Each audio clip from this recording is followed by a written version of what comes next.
Welcome to the Human Capital Innovations Podcast. We're your source for personal, professional, and organizational growth and development, where we share original research, explore industry trends, and interview executives and thought leaders from across the globe. We hope you join us often for practitioner-oriented content around all things related to leadership, HR, talent management, organizational development, and change management. Maximize your personal and organizational potential with Human Capital Innovations Podcast.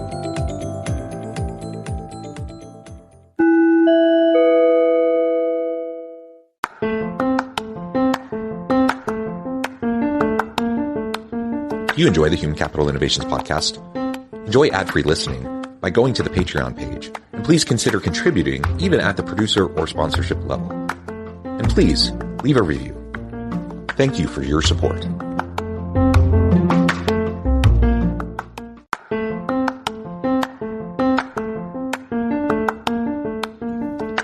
Welcome to the Human Capital Innovations Podcast. In this HCI Podcast episode, I talk with Michael Clinton about the Great Resignation Whiplash phenomenon.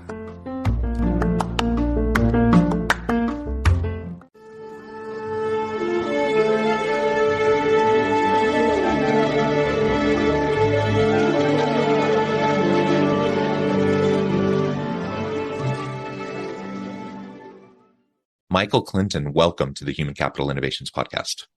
John, so great to see you. Thanks for having me on today. It is a pleasure to be with you. You're joining us from New York. I'm south of Salt Lake City in Utah. And today we're going to be talking about the Great Resignation Whiplash phenomenon. People have been talking about the Great Resignation now for a year or so. There's been lots of conversations, lots of framings and reframings, Great Resignation, Great Reevaluation, Great this, that, the other, right? People have been talking about all these different things related to it. The reality is it's a tight labor market. It's hard for organizations to attract and retain good people. I think that's always been the case, but it's even more challenging now than it has been in recent years. And so this is all of what we're going to be exploring together today and talking about this whiplash phenomenon that's also emerged while we've been experiencing all of this. As we get started, I wanted to share Michael's bio with everybody. Michael Clinton is the former president and publishing director of Hearst Magazines and now serves as a special media advisor to the Hearst Corporation CEO. He is the author of Roar into the Second Half of Your Life Before It's Too Late. From his working class roots to success in the New York magazine world, Michael shares his own journey as an avid traveler, having experienced to 124 countries and running marathons on 7 continents.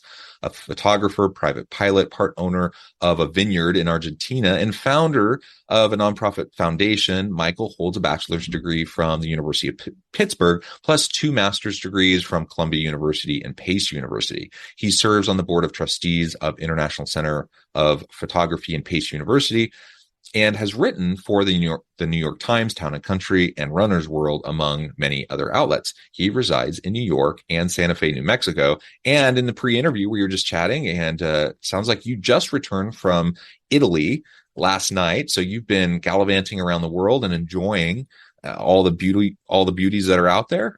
Great to be with you today. Anything else you would like to share with me or my audience by way of your background or personal context before we dive on in? Amazing. Thanks for the introduction. I'm exhausted just hearing about it. But I always say to people, I know I'm also very annoying because people always say, how do you get so much done in a given day, which we can talk about. But yeah, we just got back from a great 2 weeks in Tuscany. As you know, the dollar's very strong. So I'm telling everybody to go to Europe right now. The food was so plentiful and affordable and so forth. But yeah, no, it's great. It's really great. Thanks for that nice introduction. Yeah. And I have to say, I love traveling. But I've only scratched the surface in comparison to your 124 countries well, that you've been to. Time ahead of you. That's fantastic. And yeah, we love to travel, my wife and I and our children, and hopefully we get to see more and more as the years go on. But that's fantastic. And I can't quite wrap my head around running marathons. That's just something I'm not really a runner. You know, right. I get exercise and I do the things I need to. I was a road biker back in the day, but it's been a hot minute since I've done that. So that's the closest thing I can kind of connect with. We all have our thing, right? We all find our thing. Running is still my thing. I like to tell everyone that you can start at any age if you're interested, and it just happens to be the thing that turns me on the most. Yeah, well, that's fantastic. All right. So today we're going to be talking again about the Great Resignation whiplash phenomenon. So why don't you describe that for us a little bit, and then we can start to pull Yeah. it apart and dissect it a little bit. Yeah, one of the things that I observed, whoever made up the phrase "the Great Resignation," I give them a lot of credit because it got a lot of press coverage and it was a big soundbite. But at the end of the day, when you really pull it apart and unpack it, it really didn't exist in the true sense of a massive resignation. Because what happened is the percentage of people who are in their top earning years, let's call it, up into your 50s, the numbers were very, very small of people who actually left their work and their workplace. I mean, people have to pay mortgages and rent and feed kids and pay tuitions. And so the numbers were dramatically small. Where it had a big impact, obviously, was with the 65-year-old people who took early retirement, people who were, more exposed from the pandemic standpoint, from a health standpoint. It made those people who were in their early 60s may have said, well, I'll opt out now and take a couple of years and see what I'm going to do next. And I'll get to that in a minute. And then, of course, the people who are on the front lines of public serving jobs, restaurants and things like that, were the ones that they didn't resign. They were kind of forced to not work. So when you start pulling it apart and looking at it, you began to see that it was more media hype than it was perhaps reality. And I made this observation a number of months ago that there was kind of a whiplash happening, that in fact people were going back to work. There were people who were re-entering the workplace. As you mentioned earlier, the labor force is very tight.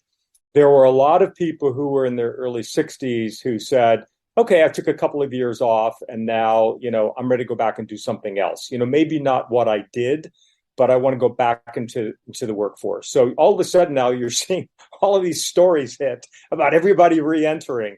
So we publish Esquire, and I've been doing some writing for them. And I went to our editor and said, I'd like to write a piece on this, which I'm sure you're familiar with, about the Great Resignation whiplash, which people can access on Esquire.com. But it was just this very thing that people were re-entering. And by the way, people need to work. A lot of people needed to work, and also a lot of people want to work. If you're 60 and healthy, you're going to live to be 90, hopefully. And so that's a long haul. You can't, play the proverbial golf game for 40 years. It's just not sustainable. So I'm meeting a lot of 60-somethings who are saying, I want to go back into the workforce, but I want to do it in a different kind of way, with a different kind of approach. So I think those are some of the top line things. We can jump in a deeper way if you want on any of those. Yeah, that's fantastic. And again, it's important to note the Great Resignation. That was one that got a lot of traction, that term, right? And then everyone started to jump on that bandwagon. And so then people started calling it, the Great Reevaluation, the Great Reawakening, the Great whatever, right? And there were 1,000 of them. And right. each of them actually, I think, kind of get to your point. Like each of those different ways of framing it actually were trying to kind of pull back the curtain on this whole idea of the Great Resignation, saying, is it really happening the way people were initially thinking, or are there these other phenomenon happening that are really describing what's going on? And I think one thing that's true is that over the last couple of years during the pandemic, lots of people had an opportunity to take a step back and kind of rethink their priorities and what's important to them and what they're going to do about it. Right. And in some cases, like you said, it was those older workers deciding to try out early retirement, and maybe after a couple of years deciding, I'm not so sure anymore. Or maybe it's younger millennial or Gen Z workers deciding, maybe this corporate grind wasn't for me. Maybe I want to do gig work, or, try out, something else like that. Like there's been a lot of trying things, I think, over the last couple of years. And ultimately it hasn't been necessarily people leaving the workforce in mass, but it's been a bit of a reshuffling. It's been a bit of people trying different things and reprioritizing. But ultimately, we're still a couple of years later, into the pandemic. We're still in a place where most people have to have a job, like an actual normal job. Most people want to have a job, and most people are trying to put their best foot forward to get a good opportunity to have a good, meaningful career where they can make a contribution. That looks different for everyone, of course, but ultimately that's the reality, right?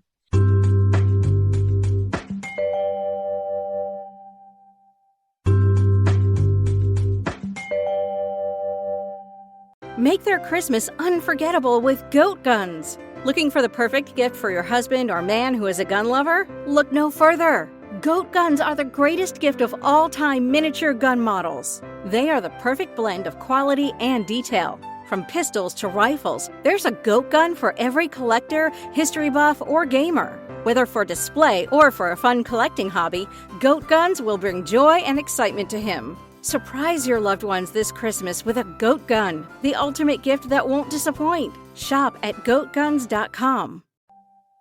Yeah, no, I think you hit on something very, very true and real, is that everybody did go through a big introspection during the pandemic, but it wasn't just about work.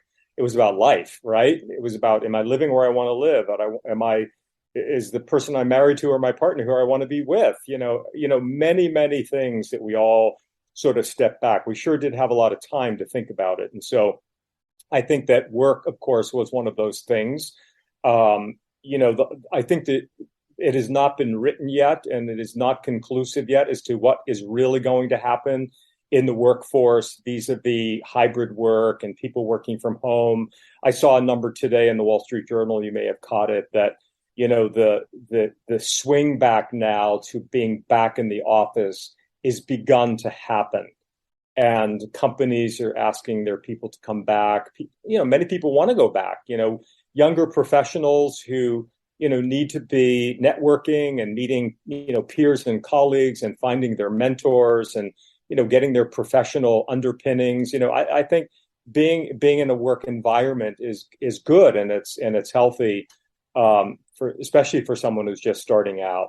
But I think all of that's going to certainly continue to play out. And the question will be, how will people want to maneuver that for their own individual choices? If someone says, I only want a job that's 100% remote, okay, that's a decision you've made, then go find that job. Other people might say, I want a job where I'm going to be in the office every day. I mean, everybody's going to be on the spectrum.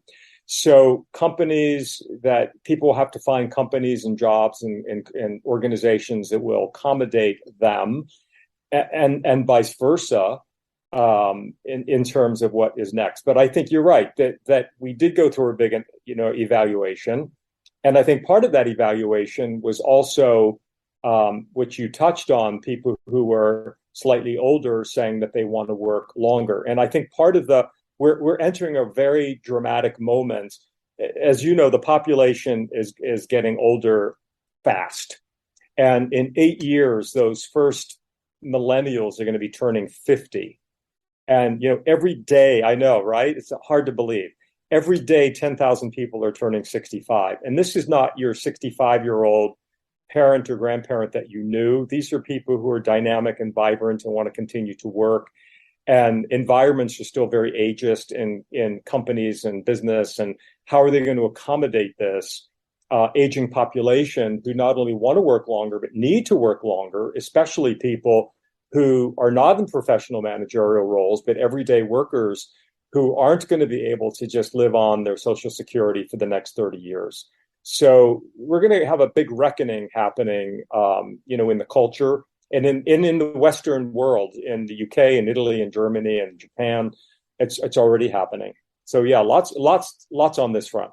Yeah. And I'm in the HR space. I'm a university professor. I have been teaching my students for the last 15 years that this age bubble, is facing a phasing out in the workforce.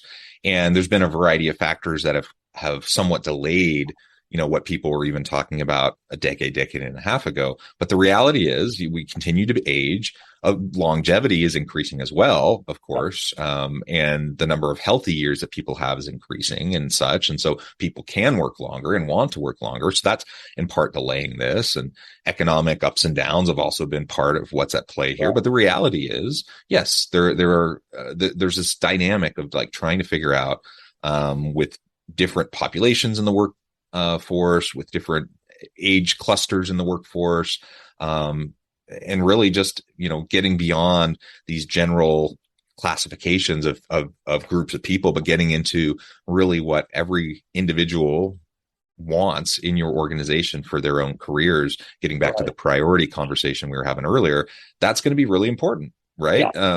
For increasingly so for leaders. And so I, as a leader, I need to be willing to have those regular conversations with my people. I need to sit down with them, ask them about what is driving them, what they want, what they need, what kind of flexibility is important to them, what kind of work design and structure matters to them.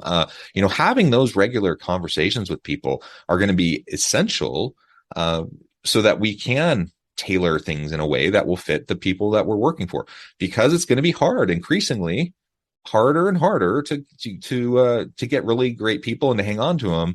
And we know that there's a skills gap. We know that there's certain industries that have already been wrestling with this for a long time, and it's only getting harder. So all of this just feeds into the challenges that I think leaders are facing. There's a major mindset issue that has to happen. I'll give you an example. We're in a great era right now of really putting a spotlight on diversity, equity, and inclusiveness. An important topic, but only 8% of U.S. companies, this is according to a PwC study, include age as part of their DEI policy. That is outrageous when you think about it, because age affects everyone, regardless of your gender, your race, your religion, all the above. Everyone is going to feel everyday ageism in one way, shape, or form. And companies are wired to say, when you're 55, 60, we start thinking of how we exit you out, as opposed to how we may re-employ you or redeploy you in a different kind of way. And I think a great example of that would be, and I wrote a piece in Esquire that mentioned this particular person, someone who was an operator, who ran a division, president of a division, wanted to stay employed in the company, but not necessarily running the grind of a division and the P&L every day. And what he ended up doing is got redeployed to be the internal recruiter for VP level and higher globally for the company. How brilliant, because he was a longtime employee, senior executive, knew the culture, knows the business, knows talent, knows how to identify talent. What a wonderful way to redeploy him and keep him in the organization, for a period of time. You mentioned this at the top of the hour. I'm the media advisor to the CEO of our corporation because of my long media history, and we've got many other businesses at Hearst. And the value that I can bring to that discussion, I'm not doing the day-to-day anymore, but I'm still contributing in that kind of way. So I think it's really being creative and innovative, not just with your 20-somethings and your 40-somethings, but also with your 60-somethings who want to stay engaged. You also know that this is the first time in human history where we will have 5 generations of people in the workplace at the same time. And that has enormous, opportunity in terms of intergenerational activities, in terms of what each generation brings to the party. And it's also important because it shows that 30-something, the Stanford University, you might be familiar with this study they just did called the New Map of Life, that says the 100-year life is here, and that the 40-year career is going to become the 60-year career. That lifespan is in such evolution that people will have a 60-year work life that takes you to, let's call it 80-ish. That has huge implications for next generations. I had a 40-year career, but if you have a 20-something in your household, that person's going to have a 60-year carear. And by the way, it may not be the linear career and it probably won't be a linear career. It'll be multiple different kinds of careers. It's a really intriguing topic.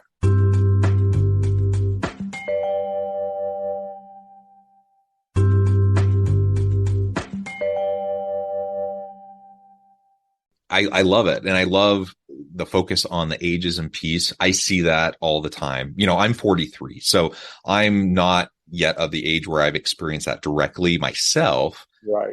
But I see it happening in organizations very frequently. And I'm sure that those who are older probably see it a lot more than I do. Right. No, for sure. And organizations have built algorithms to weed out resumes that have, date or long periods of employment, which is inherently ageist right there. I mean, we could do a whole hour just on this, but it's interesting that people in their 40s, and there's been a couple of studies done recently where people in their mid to late 40s, or depending on the industry that they work in, the tech industry is one. When you're in the ad agency, creative agency world is another. You're like over the hill at 45 in those industries, and you think about the amount of experience and influence that they can bring to whatever aspect of the business it is. And so it's so they're feeling ageism already in their mid 40s. As we are trying to address this, we want to lean into this 5 generations in the workforce all at once. This extension of longevity and healthy work life, that we can have more people at even older and older ages making a meaningful contribution. I love the idea of redeployment of skilled, experienced people to just have a different role, right? And part of that, I think, might be a cultural shift that we need to go about, in Western society in particular, that it's okay. Like, it's not seen as some sort of a bad, negative thing if I decide I want to step down from the daily grind of like a senior leadership role. Right. It's not about constant quote unquote progression up the ladder, but it's about doing things that are meaningful to you, that allow you to contribute and make a difference. And for a time that might mean an executive role, but for a time that might mean a bunch of different things, right? And so we need to get beyond, I think, the traditional narrative of career development if we're going to be able to accomplish, I think, what you're suggesting, with the career redeployment kind of model. Right. Yeah. Well, no, very, very well said.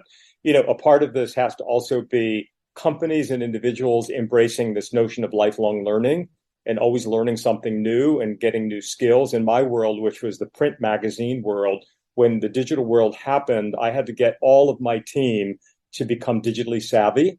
And, for all of the people on the sales marketing side of the organization, we put them through a training session of learning all about the whole digital world and how we ultimately would monetize that.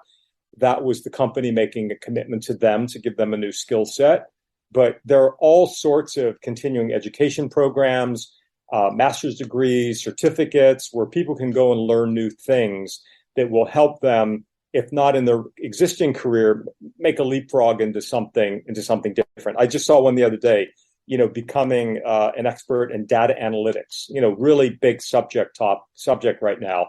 And it's a, 8-month course, and you can become an expert and get that certificate. And it may pivot you to another kind of experience that is different than what you were doing. And so I think it's a question of being creative.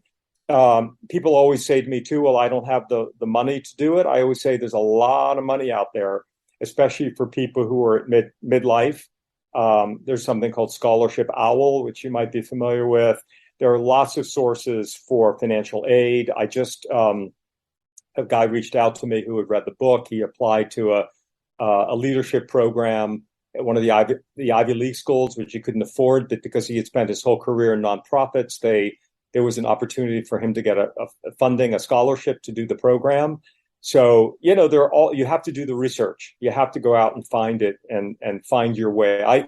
In the book Roar that I wrote that you mentioned, I interviewed 40 individuals who all did pivots in their life and found their solutions. Primarily, they were career pivots, but there were some other pivots too, lifestyle pivots, et cetera. It's just a question of being driven and motivated.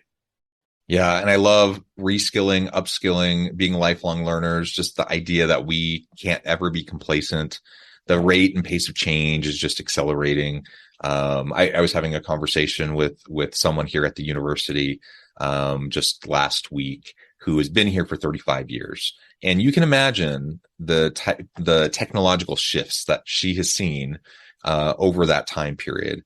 Right. And she was talking about, from the early days, using a typewriter, in her office, all the way up through. So like, all of those sorts of things, Right. we've seen so much change over 35 years. Imagine now 10 years, 20 years into our future. And now we're talking about a career that's 60 years long. Right. I mean, it's almost mind blowing to think about the Right. amount of change that is going to happen within one person's lifespan, one person's career. If we're going to be ready for that, we just have to lean into, constant learning, constant change. And I'm not sure if there's another way around that. There isn't. I mean, I've told my teams, over the years, you have to be a student every day. You have to constantly be aware of how your world is changing, your business is changing, your industry is changing, and you have to really be a student every day in terms of how that will affect your growth and your development. Well, Michael, this has just been a real pleasure. I know at the time I need to let you go here in just a minute, but before we wrap up for today, I wanted to give you a chance to share with my audience how they can connect with you, find out more about your work, where they can find your books and all your writing, and then give us the final word on the topic for today. Yeah, thanks. No, I'm at roarbymichaelclinton.com. We have a monthly newsletter around this whole topic, which is a freemium, so there's no cost to anyone. We, so you can go right into that website. The book is available on all platforms, at all places. We're into our third printing, which is pretty exciting. So it's a topic that has really been resonating with people. We're going to have a lot more happening on the Roar platform over the next months, which will be exciting around this topic as well. And I'm on LinkedIn and I'm on Twitter. So feel free to just reach out on those platforms too. So thanks for that. Wonderful. Thank you, Michael. It has been a pleasure, and I encourage my audience to reach out, get connected, check out the book, check out all of his great writing on the topic and other topics. And as always, I hope everyone can stay healthy and safe, that you can find meaning and purpose at work each and every day. And I hope you all have a great week. Do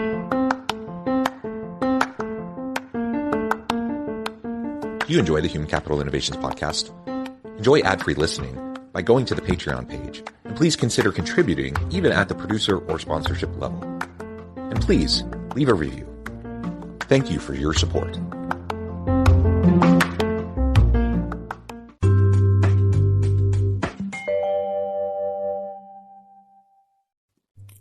Thanks again for joining us for this episode of the Human Capital Innovations podcast. I hope you stay healthy and safe, and that you have a great week. Make this Christmas memorable with Goat Guns. Get the coolest miniature gun models for your collection. From historical classics to modern weapons, we have something for every firearm and hobby enthusiast. Surprise your loved ones with the gift of Goat Guns, the perfect blend of quality and detail. Shop now and spread the joy at goatguns.com.